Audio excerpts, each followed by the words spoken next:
Let's look to another story that we're following for you from overseas, a drone attack in Iran, and this could inflame tensions with Israel in the West.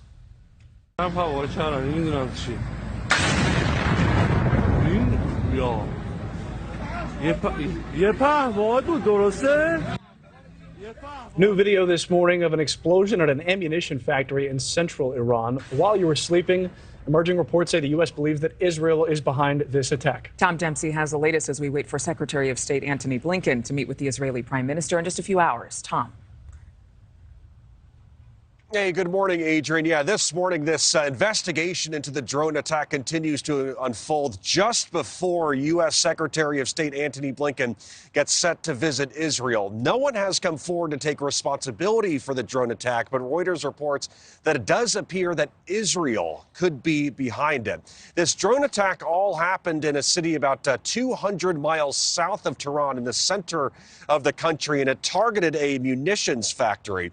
Pictures and videos from the incident show a big fire breaking out at the plant. This all happened overnight into Sunday.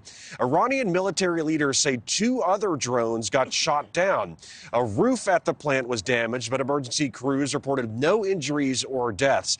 Keep in mind that this all comes as Iran faces lots of pushback for sending hundreds of armed drones to Russian forces on the front lines of the war in Ukraine. Talks also remain stalled over Iran's nuclear program and a possible deal that would limit the program in exchange for relief from U.S. sanctions.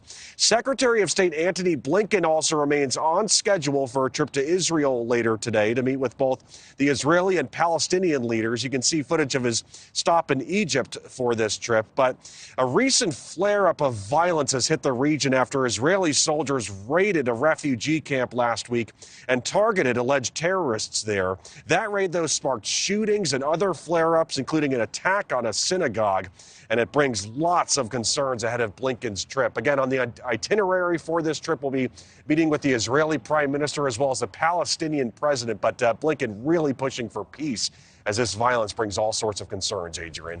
How will the recent violence in the region play into his trip?